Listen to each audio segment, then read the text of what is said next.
बिस्मिल्लाहिर्रहमानिर्रहीम। अस्सलामुअलैकुम नाज़रीन, पावर शो के साथ मैं हूँ आसमा चौधरी। आज के प्रोग्राम में आपको खुशामदीद कहते हैं। इलेक्शन की गहमा-गहमी तो शुरू हो गई, लेकिन जो उम्मीदवारान हैं इस वक्त अपने पेपर्स जमा कराने जा रहे हैं, मुख्तलिफ हलकों से इलेक्शन लड़ना चाहते हैं। बात करते हैं पाकिस्तान तहरीक-ए-इंसाफ की। मुख्तलिफ हलकों से हम देख रहे हैं उनके घर की खवातीन अपने मर्दों की जगह पेपर जमा कराने जाती हैं, तो वहाँ से अगवा का सिलसिला शुरू हो जाता है। कुछ नामालूम अफराद आ जाते हैं जो उनको पकड़-धकड़ करके या पुलिस के जो लोग हैं उनको कहीं ले जाते हैं। सवाल ये पैदा होता है कि इलेक्शंस अगर सर पे हैं और तमाम जो कैंडिडेट्स हैं, अगर उनके लिए ये फील्ड मुहैया की जा रही है तो फिर इलेक्शंस कैसे साफ और शफाफ होंगे। अभी तो इलेक्शंस के बहुत सारे मराहिल बाकी हैं। नॉमिनेशन पेपर होंगे, कवरिंग कैंडिडेट्स आएंगे, स्क्रूटनी का मरहला होगा, उसके बाद इलेक्शन डे आएगा जहां पे अवाम अपने हक राय दही इस्तेमाल करेंगे। लेकिन उससे पहले हम इस तरह के हालात और वाकयात देख रहे हैं तो वाकई इलेक्शन साफ और शफाफ होने जा रहे हैं। अब तो अदालतों ने भी देख लिया है और वो भी इस हवाले से उनका कहना है कि जिन लोगों को ये शिकायत है, अदालतें खुली हैं, वो आकर अपनी पिटीशंस जहां पे ला सकते हैं। पाकिस्तान तहरीक इंसाफ के लिए मुश्किलात का सामना है। बल्ले का निशान ले लिया गया इलेक्शन कमीशन की जानिब से। पाकिस्तान तहरीक इंसाफ ने इलेक्शन कमीशन की जानिब से बल्ले का निशान वापस लिए जाने पर इसको चैलेंज करने का ऐलान कर रखा है और इमरान खान साहब जो चेयरमैन तहरीक इंसाफ है उनकी अहली की जो दरखास्त सुप्रीम कोर्ट में जमा कराई, लेकिन उसको एतराजात लगा दिए गए। देखते हैं कि क्या वाकई वो इलेक्शंस लड़ पाएंगे, इलेक्शंस फेयर एंड फ्री होंगे, बल्ले का निशान बैलेट पेपर पर होगा और जो इससे पहले रिगिंग हम देख रहे हैं क्या ये सिलसिला थमेगा या नहीं। इसी पे मजीद बात करेंगे। कुछ आईनी कानूनी मामलात का जिक्र होगा। हमें ज्वाइन करेंगे जनाब हसन रजा पाशा साहब, chairman executive committee Pakistan bar council के। आपको वेलकम कहते हैं। आबिद जुबैरी साहब हमारे साथ मौजूद होंगे, मेंबर है पाकिस्तान बार काउंसिल और फॉर्मर मेंबर भी रह चुके सुप्रीम कोर्ट बार एसोसिएशन के सदर भी। आपको वेलकम कहते हैं दोनों मेहमानों को। जुबैरी साहब आपसे सर गुफ्तगू का आगाज करते हैं। ये जो इलेक्शन फेयर एंड फ्री होंगे, ये जो जुमला हम अक्सर सुनते हैं, 8 फरवरी को सुप्रीम कोर्ट ऑफ पाकिस्तान ने कह दिया कि पत्थर पर लकीर है, इलेक्शंस होंगे, लेकिन ये फेयर एंड फ्री कैसे होंगे? अभी जो आपने कुछ सीन आपकी नजरों से गुजरे होंगे और दिन भर खवातीन जो हैं वो गई हैं, जो उनके घर के अफराद हैं उनके पेपर जमा कराने गई हैं, इवन उनको भी हरास किया जा रहा है पुलिस की जानिब से, इंतजामी इदारों की जानिब से। तो ये मामलात आपको लग रहा है ये थमेगा ये सिलसिला, ये या फिर अभी तो आगाज है, ट्रेलर अभी बाकी है क्या? हाँ, बिस्मिल्लाहिर्रहमानिर्रहीम। देखिए, आपने कहा फ्री एंड फेयर, मैं कहता फेयर जो इंग्लिश का FEAR ये इलेक्शन वो है, डर का इलेक्शन है। ये PTI वालों को बिल्कुल कोई फील्ड ही नहीं मिल रही इलेक्शन लड़ने की। उनके साथ जो हो रहा है, सुप्रीम कोर्ट ने कल एक ऑर्डर पास किया, इलेक्शन कमीशन अटॉर्नी जनरल साहब मौजूद थे और उन्होंने कहा कि सब उनके कागजात नामजदगी उनके कोई उनको मुश्किल नहीं डाले। वहां आके और रात को आपने देखा उनसे उनके बल्ले का निशान भी ले लिया गया और सुना आज एक किसी पार्टी ने अप्लाई भी कर दिया बल्ले के निशान के लिए। तो ये सारी चीजें जो हैं, ये देखें हम मैं तो बहुत अरसे से कह रहा हूँ ये बात कि इस इलेक्शन कमीशन के नीचे, इस केयर टेकर सेटअप के नीचे जो पंजाब और खैबर पख्तूनख्वा में एक साजिश जो खुद बिल्कुल बायस्ड है और इन्फ्लुएंस्ड है और एस्टेब्लिशमेंट का एक हिस्सा बना हुआ है, उनका एक ही और एक काम है कि PTI उनके उम्मीदवारों को इलेक्शन से बाहर रखना, बाकी पार्टियों के लिए प्लेइंग फील्ड को क्लियर करना। जो उनकी सपोर्ट, उनके बाद जो खबरें हैं जो सुनने में आ रहा है कि PTI की बहुत सपोर्ट है, लोगों में पजीराई है और लोग उन बल्ले को वोट देने चाह रहे हैं। आज उन्होंने उनसे वो आखिरी बल्ला भी छीन लिया। अब इस वक्त सुप्रीम कोर्ट को देखिए, हमारी पटिशन में सुप्रीम कोर्ट ने 8 तारीख, उनका पत्थर में लकीर है 8 तारीख को इलेक्शन होगा, लेकिन इलेक्शन नहीं और सिलेक्शन नहीं होना चाहिए। आप सुप्रीम कोर्ट ने जब कहा इलेक्शन के लिए, और अभी उन्होंने इनकी पटिशन को एंटरटेन किया लाहौर हाई कोर्ट के फैसले के खिलाफ और उस पे उन्होंने उनसे मिले, चेंबर में मुलाकात हुई, एक पार्टी से मिले इलेक्शन कमीशन ऑफ पाकिस्तान से, फिर वो केस लगा, उस पर हेयरिंग हुई रात को और उन्होंने वो सेट असाइड कर दिया और कहा कि ये इलेक्शन में इंटरफेरेंस है। इलेक्शन कमीशन जिसकी जिम्मेदारी है इलेक्शन कराना, वो इलेक्शन करा ही नहीं रहा। वो एक एडमिनिस्ट्रेशन का हिस्सा बन के बिल्कुल एक पार्टी को बिल्कुल चांस नहीं दे रहा। क्या इलेक्शन हो रहे हैं ये इलेक्शन नहीं है, बिल्कुल धोखा है, अवाम के साथ धोखा है। तो अगर ये धोखा ऐसे ही चलता रहा तो पाशा साहब, अभी आपने जुबैर साहब की गुफ्तगू सुनी और ये सिलसिला ऐसे ही चल रहा, शफाफियत पे तो सवालिया निशान अभी से उठना शुरू हो गए, तो कौन यकीनी बनाएगा कि पाकिस्तान के अंदर इलेक्शन जो एक ख्वाब ही है, हमें दिखाई देता है कि फेयर एंड फ्री होंगे? हाँ, बिस्मिल्लाहिर्रहमानिर्रहीम। देखें, अगर मैं तो ऐसा समझ किया हूँ कि अगर अपने भाई जुबैरी साहब की बात की तायद करूँ तो ये खफा हो जाते हैं, और ना तायद करूँ नहीं, मैं नहीं होता फिर सर। खफा। सर ऐसे ना करें, ऐसा ना करें सर। तो मैं सिर्फ भाई इतना आप मेरे बड़े कहूंगा सर। कि लाइटर मूड में बात की है, माइंड नहीं कीजिएगा। जी सर, मैं सिर्फ मैंने भी इतना लाइटर मूड में। कहूंगा कि इलेक्शन जो हमने मुतालबा किया है सुप्रीम कोर्ट ऑफ पाकिस्तान से, वो ये किया है कि हम्म। 8 फरवरी को इलेक्शन बहुत जरूरी है, लेकिन उससे जी। भी जो जरूरी है वो है साफ और शफाफ इलेक्शन। और इसमें हम्म। इल्तजा की हमने सुप्रीम कोर्ट ऑफ पाकिस्तान से कि सिर्फ आप ही वो इदारा है जो कि किसी हद तक ये मुमकिन बना सकते हैं कि इलेक्शन शफाफ हो और उस पर कोई उंगली ना उठ सके। बहरहाल जी। इसमें भी हमें ये तंज हमारे ऊपर हुए कि ये सुप्रीम कोर्ट के वर्डिक्ट की तौहीन की गई है, तौहीन अदालत के मुर्तकिब हुए हैं, हम्म। इनके हम्म। खिलाफ ये भी होना चाहिए।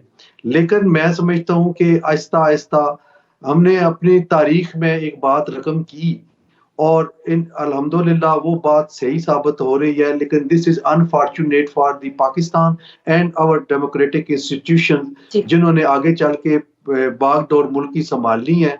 हम तो ये चाहते हैं सही। कि ऐसे इलेक्शन हों कि जो पिछले 3-4 इलेक्शन में आपने देखा कि पिछले इलेक्शन में नून को जो है वो दीवार के साथ लगाया गया, वो पूरे हम्म। 5 साल एतराज करते रहे। उससे पीछे पीटीआई जो है वो एतराज करती रही और 5 साल उसी झगड़े में रहे। उससे पहले भी यही। तो हम ये चाहते हैं कि इस वक्त जो मुल्क की इकोनॉमी की सूरत हाल है, उसके लिए ये जरूरी है कि इलेक्शन इस तरह से हो कि कम से कम जो भी हुकूमत बने, किसी की भी, चाहे वो नून की बने, चाहे वो पीटीआई की, पीपल्स पार्टी की, या इत्तेहादी हुकूमत बने, कम से कम वो इस तरह साफ और शफाफ हो कि 5 साल वो स्टेबिलिटी के साथ अपना चले ये काम सर, ये करें तो आपकी और ख्वाहिश मुल्क है। की इकोनॉमी को आप तो कह रहे हैं ना, ये हमारी ख्वाहिश है कि ऐसा होना चाहिए, लेकिन ये तरीका कार ठीक है। इस चीज से आप अग्री कर रहे हैं कि जो लोगों को नॉमिनेशन पेपर दाखिल करना चाहते हैं, पुलिस उन पे धावा बोल देती है, पकड़ धकड़ करती है, अगवा कर लिया जाता है। इवन जो फैमिली की खवातीन जा रही हैं क्योंकि मर्द हजरात नहीं जा पा रहे, उनको हरास किया जा रहा है। तो ये तरीका कार, ये तर्ज अमल ठीक है क्या? कतर नहीं, हम इसको भरपूर तरीके से मजम्मत करते हैं।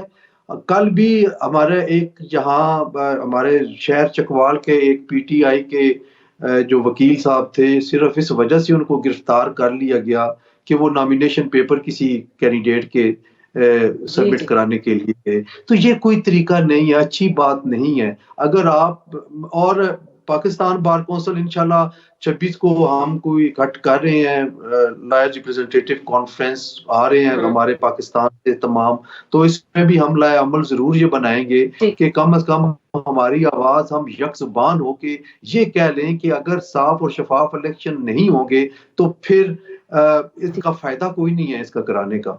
प्री पोल रिगिंग स्टार्ट हो गई है। तो जुबैर साहब, आपको क्या लग रहा है? अभी जैसे कि पाशा साहब फरमा रहे हैं कि वो इस हवाले से कोई लाएअमल भी बनाने जाएंगे, लेकिन इलेक्शन से पहले ये जो सिलसिला अगर शुरू हो जाता है प्री पोल रिगिंग का, तो ये फिर इलेक्शन का सिनेरियो कैसा बनेगा? और इलेक्शन के और हालात मजीद गंभीर हो जाएंगे। तो आपकी बार्स, आपकी जो काउंसिल्स हैं, जो आपके वुकला हैं, वो इस हवाले से अभी आगे क्या सोच रहे हैं? कोई आप लोग भी मैदान में उतरेंगे क्या? क्योंकि अब मेजॉरिटी आपके वुकला इस वक्त सफर कर रहे हैं। जो नॉमिनेशन पेपर जमा कराने जा रहा है, जो किसी का वकील भी बन के जाता है, उसको भी गायब कर दिया जाता है, वो भी नामालूम अफराद में शामिल हो रहा है इस वक्त। देखिए, मेरी पाशा साहब से दरख्वास्त है, ये हमारे लीडर हैं, एग्जीक्यूटिव के चेयरमैन हैं, ये अब रिप्रेजेंटेटिव काउंसिलर, इनको चाहिए कि ये पटिशन दाखिल करें फौरन की पेशतर, सुप्रीम कोर्ट में दाखिल करें वो पटिशन और उनको बताएं कि ये हो रहा है। देखिए, आप ये कॉन्फ्रेंसेस कर लें, बिल्कुल हम सब, कौन वकील आप इसके साथ नहीं होगा कि रूल ऑफ लॉ, आइन और कानून के साथ खड़ा हो,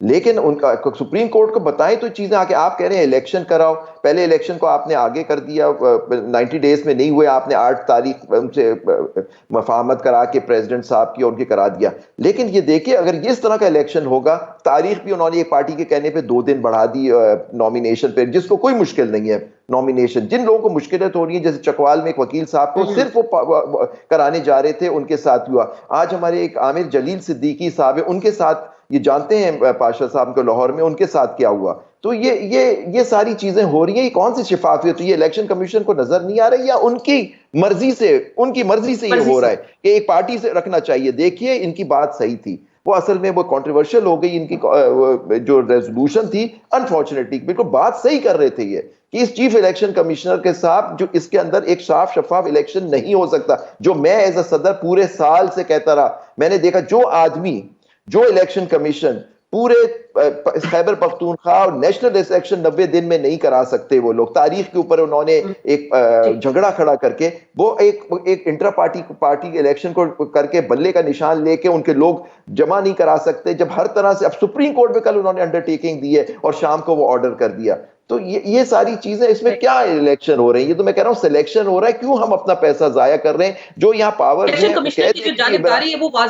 इमरान खान और उनकी पार्टी को बैन कर दें सर, उनको बाहर निकाल दें तो मुश्किल हल हो जाएगी। इलेक्शन ना हो और नून लीग या जिस गवर्नमेंट को चाहते हैं, और अगर अब नून लीग को भी देखिए, उनको भी सोचना चाहिए कि अगर वो पॉपुलर पार्टी है तो उनको भी उनके वोट पे भी डाका पड़ेगा, क्योंकि वो चाहेंगे कि जो उनकी कंट्रोल पार्टीज है उनसे मिलकर वो हुकूमत में लाए, जब चाहे उनकी वो नीचे से खींच लेंगे कालीन ताकि उनकी गवर्नमेंट भी गिर जाए। तो उनको नून लीग को भी सोचना चाहिए कि अभी आपके अगर दूसरों के साथ ये हो रहा है तो आपके साथ भी ये होगा। सारी पार्टीज को ये सोचना चाहिए, ये ना हो कि सिर्फ हुकूमत से यहाँ कोई सोचता नहीं है ना जुबैरी साहब, बदकिस्मती है पाकिस्तान के निजाम की, कोई सोचता नहीं है इस तरह के मामला। आज नोट कर लीजिए मेरी बात अपने उसमें, अल्लाह ना करे अल्लाह हमारे मुल्क की पे रहम फरमाए और हमें इस मुश्किल से निकाले।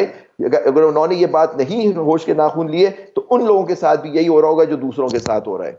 पाशा साहब, आपको क्या लग रहा है, इलेक्शन कमीशन की जानिबदारी पे बहुत ज्यादा सवालात उठ रहे हैं? इलेक्शन कमिश्नर जिस तरह के मामलात को देख रहे हैं, पीटीआई को कल कहा गया कि लेवल प्लेइंग फील्ड मुहैया करें, शाम को उन्होंने बल्ले का निशान ही उनसे वापस ले लिया। इंट्रा पार्टी इलेक्शन को बुनियाद बना के, क्योंकि हमने नहीं देखा पाकिस्तान में किसी भी जो पार्टी है उसके इंतखाबात को ऐसे कभी चैलेंज किया गया हो। आपको तो पता भी नहीं होता, एक लिस्ट आ जाती है, ये भाई है, ये बहन है, ये बेटी है, ये सदर होंगे, ये नायब सदर होंगे, इस तरह इंट्रा पार्टी इलेक्शंस होते हैं। तो एक ही खास जमात को बार बार इसी तरह का निशाना क्यों बनाया जा रहा है? चीफ इलेक्शन कमिश्नर के हवाले से आप क्या कहेंगे?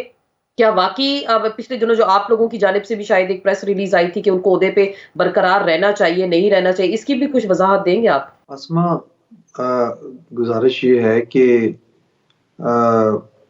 जो लेवल प्लेइंग फील्ड की बात की गई, हमारी तरफ से भी की गई, तमाम जो लॉयर्स तंजीमें हैं उनकी तरफ से, फिर सुप्रीम कोर्ट में एक पिटीशन फाइल की पीटीआई की जानब से, और वो बड़ी खुशी हुई कि वेरी नेक्स्ट डे उसकी सुनवाई भी और उस पर बड़ा अच्छा ऑर्डर आया सुप्रीम कोर्ट ऑफ पाकिस्तान का। और हम ये समझने पे लगे कि शायद अब इस पे कोई अमल दरामद होगा। सुप्रीम कोर्ट ने एक डायरेक्शन दी है, लेकिन अनफॉर्चुनेटली उस पे लेटर एंड स्पिरिट अमल नहीं हुआ और वही हरबे और वही तरीकाकार जारी रहा, जिसकी वजह से इलेक्शन की शफाफियत पे बहरहाल एक बहुत ही मैं कहता हूँ कि क्वेश्चन मार्क जो है वो बन गया है।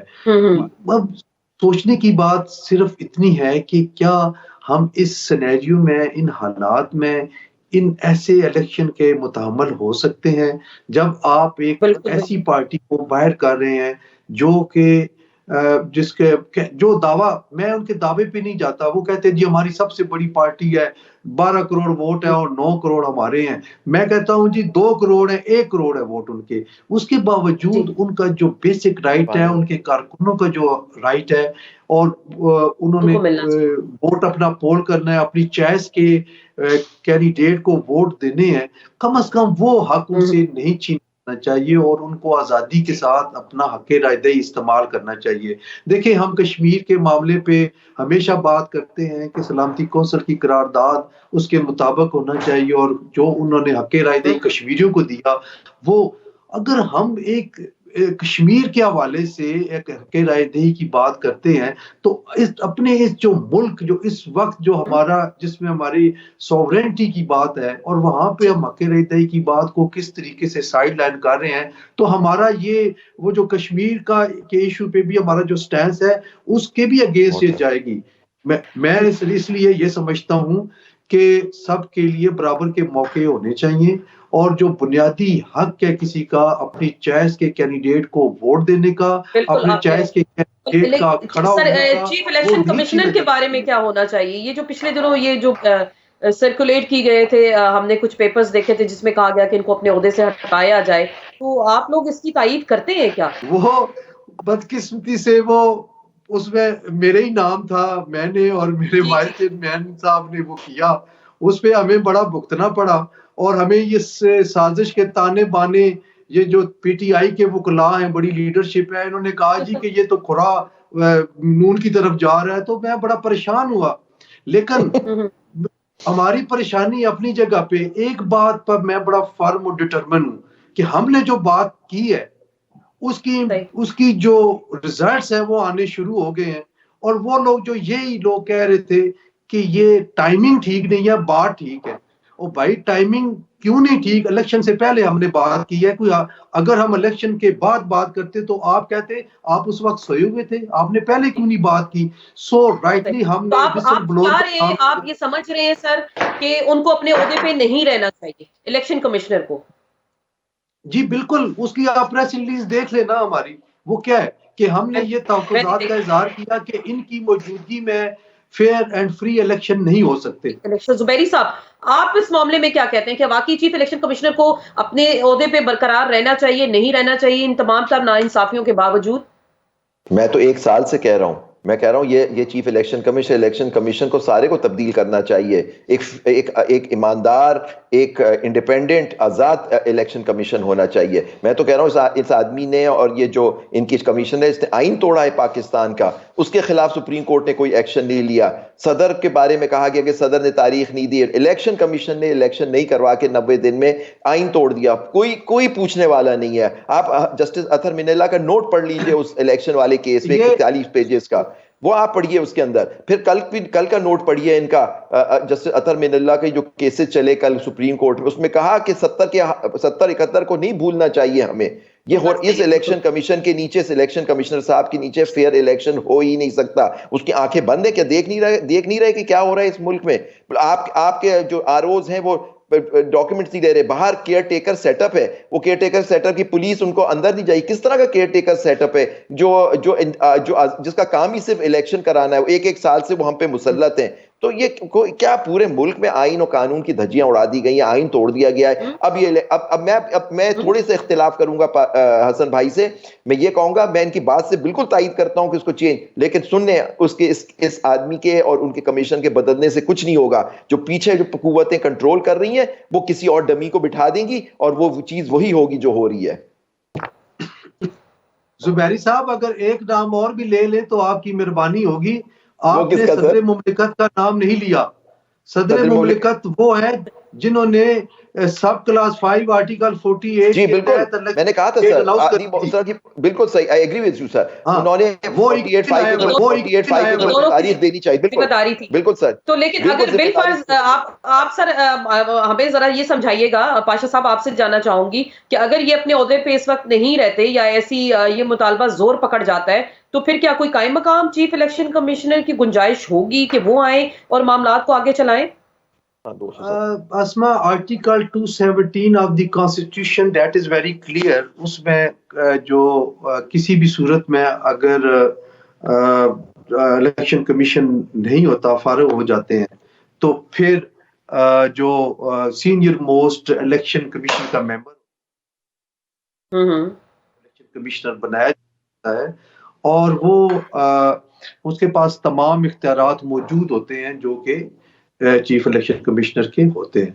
तो वो इसके तहत वो मामलात को चला सकते हैं। तो आपको लग क्या रहा है सर, आपको पीटीआई को बल्ले का निशान मिल जाएगा? इसमें भी जाहिर बात है अब मामला चल पड़ा है कि ये आगे चैलेंज होगा और शायद कोर्ट से उनको कोई रिलीफ मिले। आपको दिखाई दे रहा है ऐसा कुछ सिनेरियो बनेगा?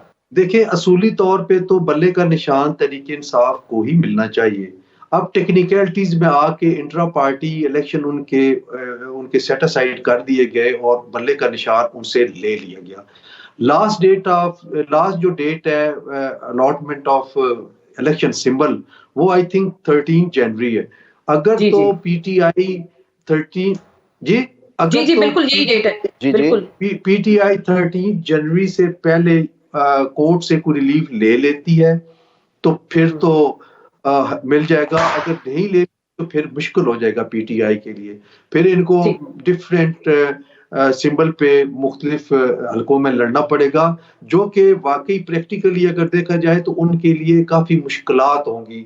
अपने कैंडिडेट्स मुश्किलात हो के सकती। हवाले से बहुत सारे आजाद ऐसे कैंडिडेट निकल आएंगे जो कहेंगे कि हम ही असल पीटीआई के उम्मीदवार हैं, तो ये तो बड़ी तशवीशनाक होगी सूरत हाल उनके लिए।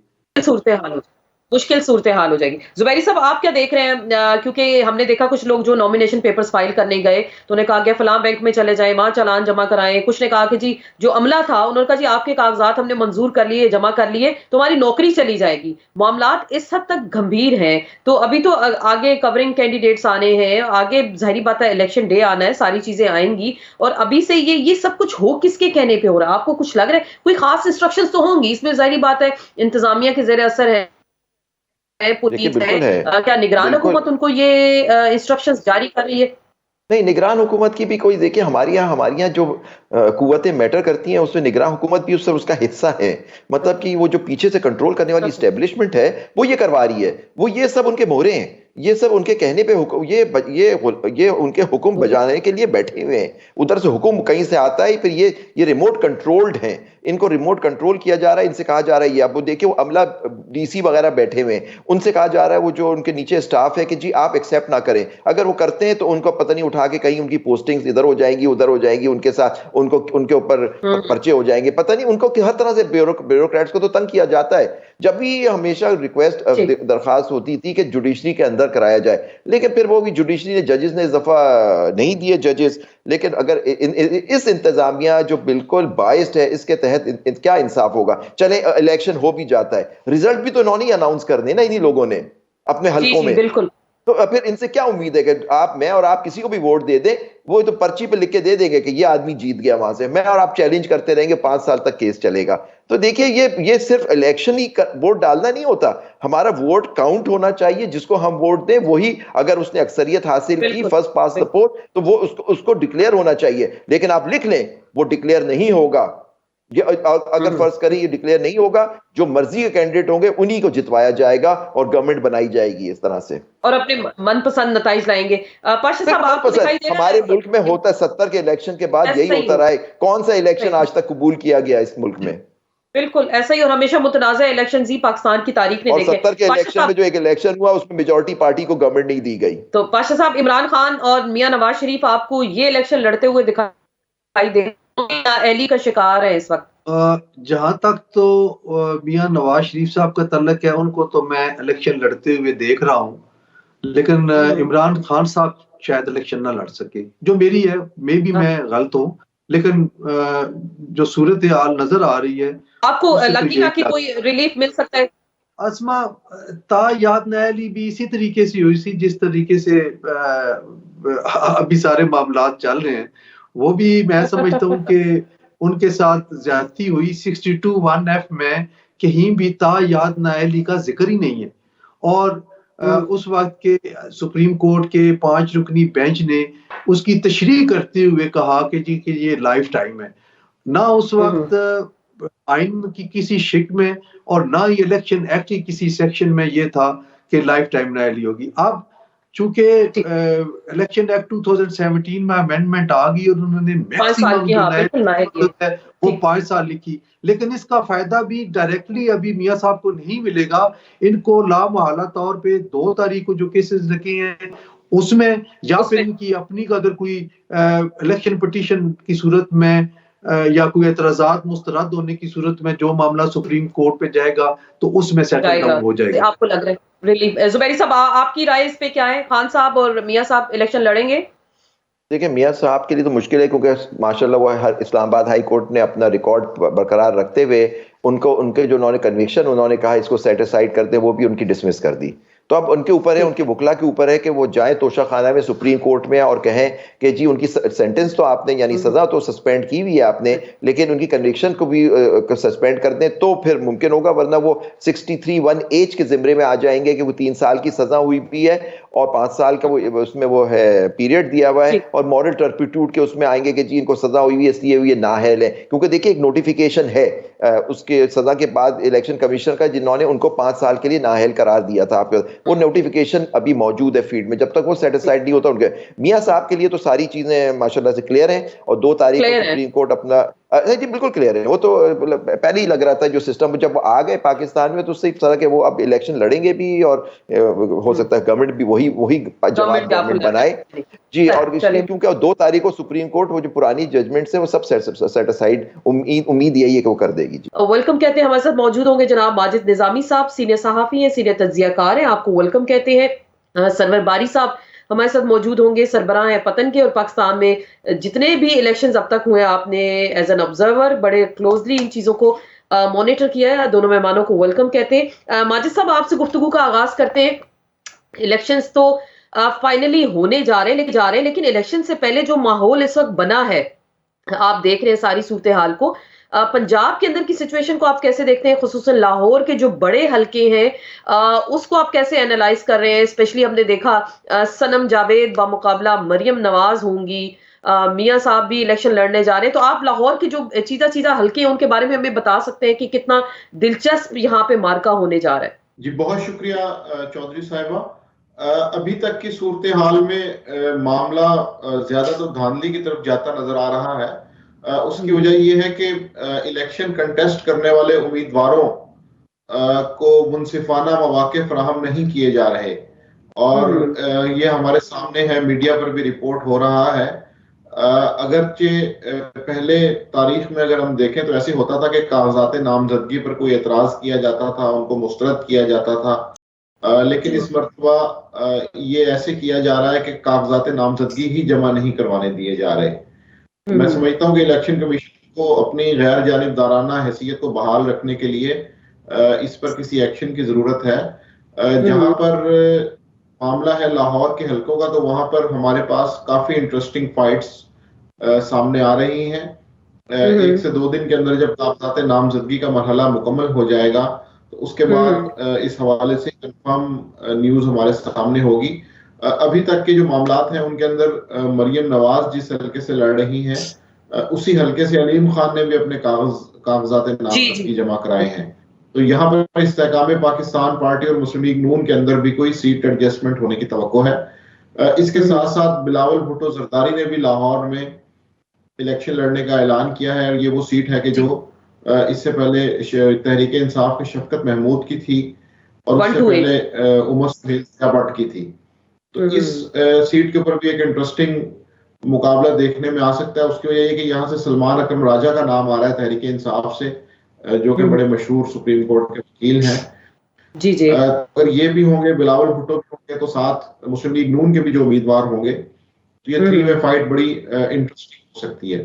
इसके अलावा इमरान खान लाहौर के किस हल्का से इलेक्शन लड़ेंगे, ये एक अहम तरीन सवाल होगा। मेरा ख्याल है कि वो अपने पुराने हल्का जिसमें ख्वाजा साद रफीक उनके मेन कंटेंडर थे, उसी से आएंगे।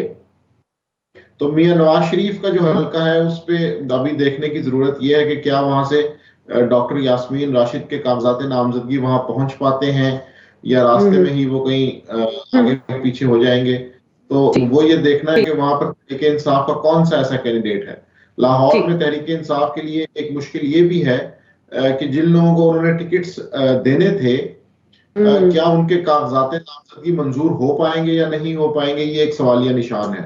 अगर तो वो नहीं हो पाए तो फिर उन्हें अपने उम्मीदवार तब्दील करने पड़ेंगे। तो कवरिंग कैंडिडेट भी इस सिलसिले में सामने आएंगे। बिल्कुल बारी साहब, आपने भी सारी गुफ्तगू सुनी, आपको क्या लग रहा है? ये आपने आज एक से आपका एक ट्वीट गुजरा जिसमें आपने धांधली के जो नए तरीके हैं वो जो अभी इंट्रोड्यूस कराए गए वो आपने बताए, उसमें मेंशन किए। तो अभी तो देखिए एक पहला मरहला है कागजात नामजदगी जमा कराना, अभी तो जाहिर बात है जमा होंगे, उसके बाद एतराजात लगते हैं, कवरिंग कैंडिडेट उसके सिलसिले में सामने आते, लेकिन इतना डर है, इतने खौफजदा है कि जो कैंडिडेट जमा कराने अपने पेपर जाता है उस पर पुलिस धावा बोल देती है। तो ये किसकी इजाजत और मर्जी से सब कुछ हो रहा है? देखिए जाहिर है कहीं से उनको ऊपर से हुक्म आ रहा है क्योंकि कि जो कुछ हो रहा है कभी पहले नहीं हुआ। तो हमने भी बहुत अरसे से हम लोग इलेक्शन मॉनिटर कर रहे हैं, ना सिर्फ पाकिस्तान में बल्कि पाकिस्तान से बाहर भी। जी जी और कंबोडिया जैसे ममालिक में जहाँ बड़ी अथॉरिटेरियन गवर्नमेंट है, इस तरह का काम तो कभी नज़र से नहीं गुजरा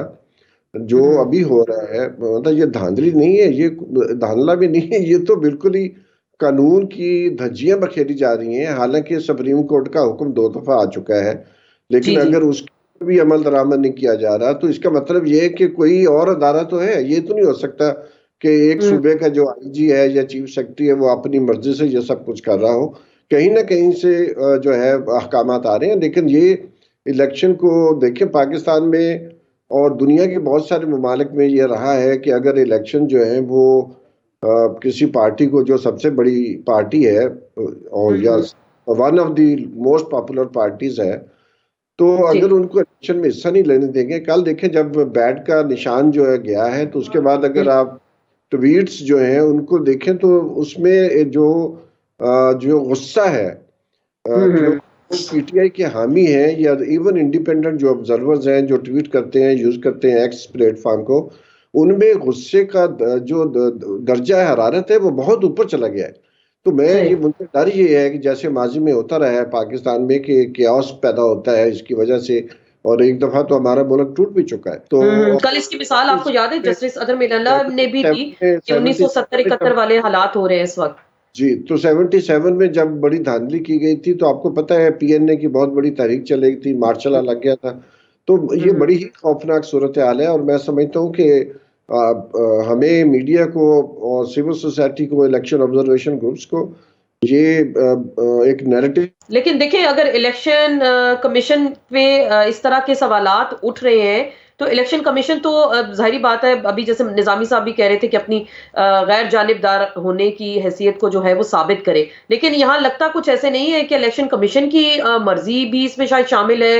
इलेक्शन कमीशन इस चीज पे तुला हुआ है कि पीटीआई को किस तरह से मैदान से बाहर रखना है। जी बिल्कुल, मुझे लगता है इलेक्शन कमीशन इसमें बराबर का शरीक है। उसका अगर वो उसके कहने पे आज चीमा को निकाला जा सकता है तो फिर ये बाकी मामला क्यों नहीं किए जा रहे। तो सुप्रीम कोर्ट का हुक्म भी है। कल अतर बनल्ला साहब ने जो सारी तारीख बयान की है पाकिस्तान की जमहूरियत की, और जिस तरह उन्होंने कहा है, ये जुमला बहुत ही उनका जो है सुनहरी लफ्जों में लिखा जाना चाहिए कि जो इलेक्शन के रिजल्ट की निस्बत इलेक्शन का साफ और शफाफ होना ज्यादा अहम है। ये बड़ा सही। अहम जुमला है। उसमें सारा बिल्कुल जो जो समंदर है वो कूजे में उन्होंने बंद किया है। और बंद कर यही दिया। एक उम्मीद की किरण जो है वो सिर्फ इलेक्शन कमीशन नहीं है, वो सिर्फ पाकिस्तान असरा में जो पाकिस्तानी बाहर बैठे हैं और जी उनके अंदर कितना गुस्सा होगा, उसके क्या असरात होंगे। तो इसका क्या मतलब इसराग हमारी एस्टेब्लिशमेंट को होना चाहिए। बिल्कुल। निज़ामी साहब ये जो अभी ज़ाहिर बात है इलेक्शन को आप देख रहे हैं, आपने भी मुख्तलिफ इलेक्शंस कवर किए हैं पाकिस्तान के। तो आपको लगा इससे पहले, क्योंकि इलेक्शन के डे पे हम सुनते थे कि रिगिंग हुई है, कहा जाता था कि धांधली हो गई, इस तरह धांधली के शोर शराबा सुनते थे।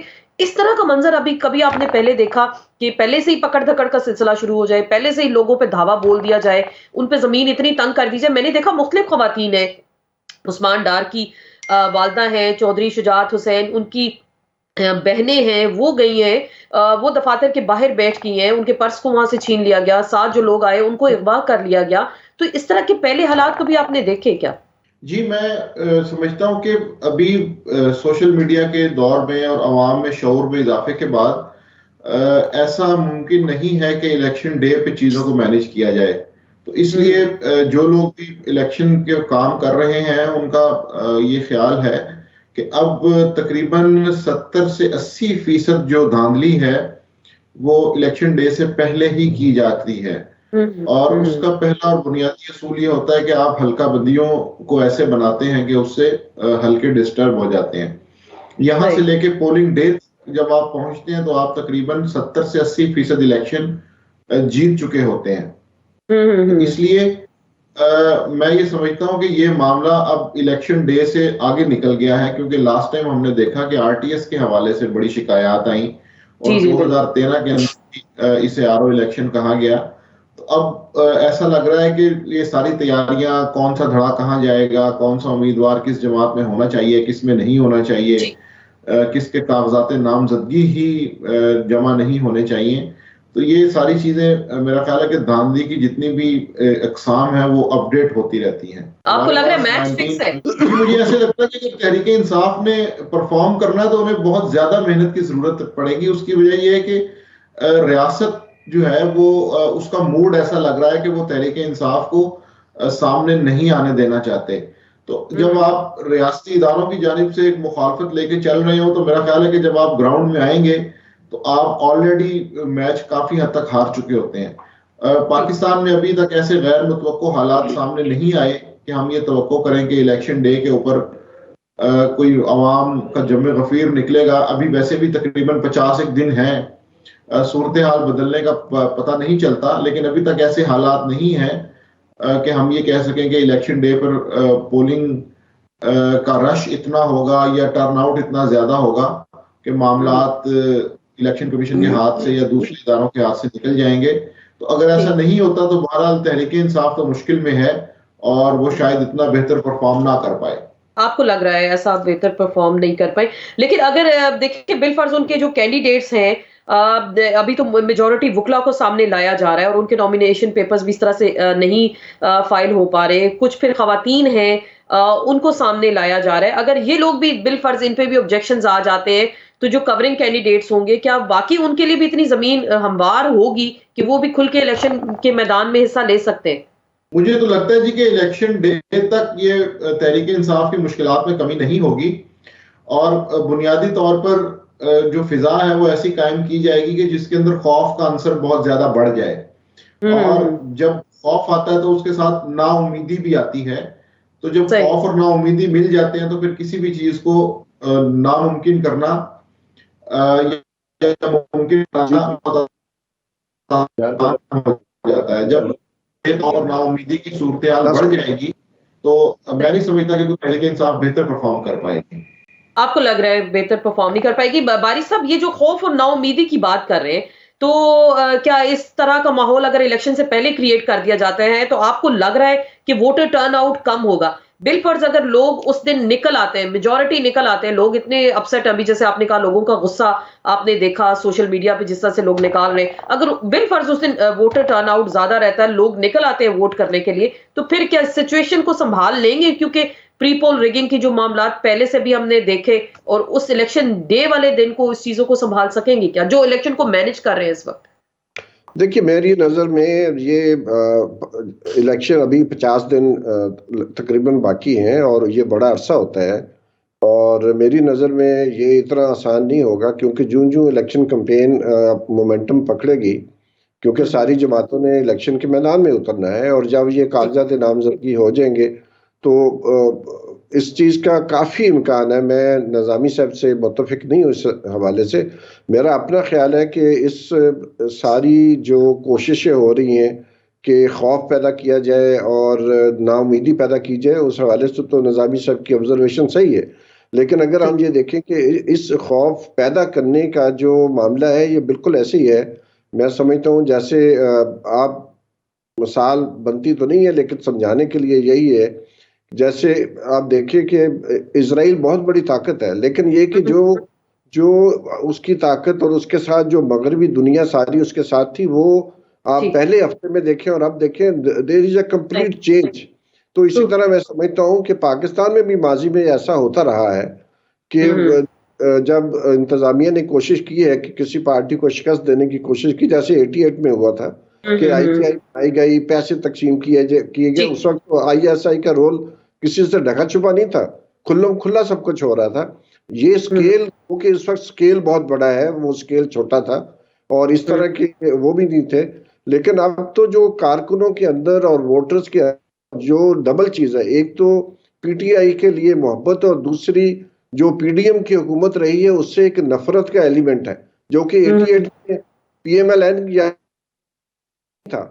तो मेरी नजर में ये सरप्राइजेस हो सकते हैं कि इस सारे के बावजूद, जिस तरह सोशल मीडिया पे अभी वर्चुअल मीटिंग में 10 मिलियन लोगों का शरीक होना, वो भी और इसी तरह जो वर्चुअल जो है एक्सरसाइज की जा सकती है, तो बहुत सारी अभी तक मेरा ख्याल है PTI के पास बहुत सारे अभी टूल्स हैं कि जो जी, इंतजामिया कोशिश ठीक। कर रही है उसको फ्रस्ट्रेट कर सके। ठीक, बिल्कुल। आखिरी बात करेंगे निज़ामी साहब, जो बिग शॉट्स हैं, उनको आप इलेक्शन में देख रहे हैं इस वक़्त। चौधरी निसार को देखा हमने, आज उन्होंने तकरीर भी की। मियां नवाज शरीफ हो गए, शहबाज शरीफ हो गए, जैसे आगाज़ में आपने ज़िक्र किया था बिलावल का, वो भी लाहौर आ गए इलेक्शन लड़ने। ये जो बिग शॉट्स हैं और इनके मुकाबले में जो पीटीआई के अगर एक आम वर्कर या जेल में बैठा हुआ कारकुन होगा, तो आप क्या समझ रहे हैं कि क्या वो मैदान मार लेगा? जी, ये बड़ी इंटरेस्टिंग सिचुएशन होती है। हमने 1970 में देखा जब पीपल्स पार्टी ने क्लीन स्वीप किया था, उस वक्त भी कोई एक्सपेक्ट नहीं कर रहा था।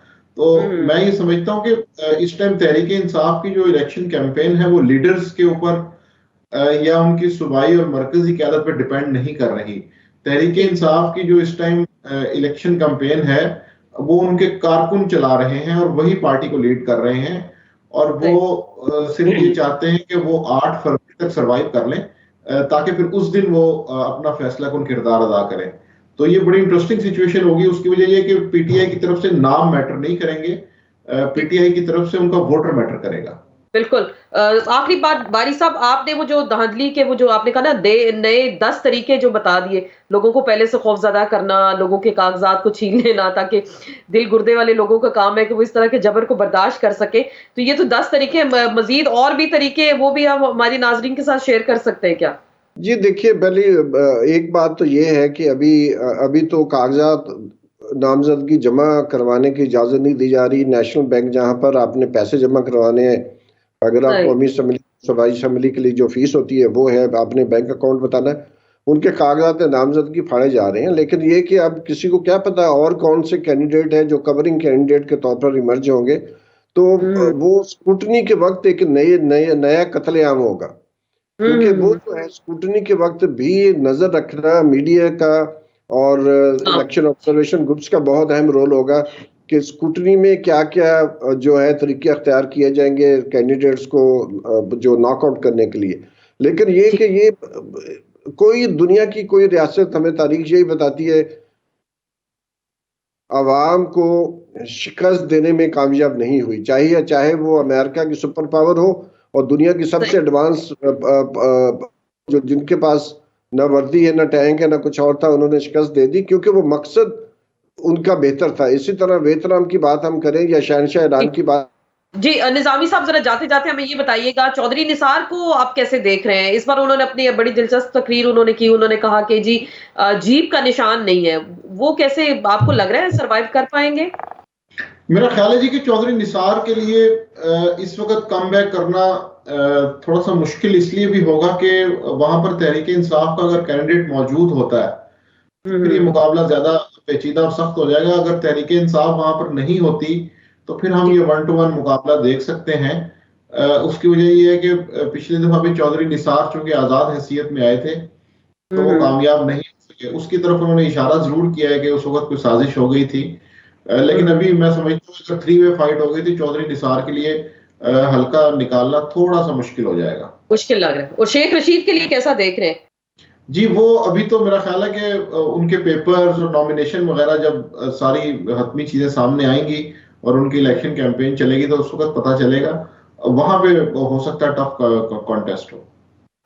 बिल्कुल। बहुत शुक्रिया माजिद निज़ामी साहब, बारी साहब आपका भी बहुत शुक्रिया। और इस साथ के इलेक्शन की शफाफियत पे अभी से बहुत सारे सवालात उठ रहे हैं। इलेक्शन कमीशन का किरदार गैर जानिबदार इस वक्त दिखाई नहीं दे रहा। अदालतें भी खुल गई हैं। लाहौर हाई कोर्ट्स का भी कहना है कि जिस जिसको जो शिकायत है इस हवाले से वो आ सकता है, छुट्टी भी कैंसिल कर दी। अब देखते हैं कि नॉमिनेशन पेपर्स का ये मरहला तो चला गया, अब अगला जो मरहला है स्क्रूटनी का और बाकी जो मराहिल हैं वो किस तरह से तय होंगे। सबका काम है इलेक्शन पे नजर रखें और 8 फरवरी को जरूर निकलें वोट के लिए और पाकिस्तान के लिए आप निकलें ताकि पाकिस्तान में बेहतरी और जमहूरियत इसी से आ सकती है। इसके साथ ही आसमा चौधरी को इजाजत दीजिएगा। इंशाल्लाह कल फिर मुलाकात होगी। अल्लाह हाफिज।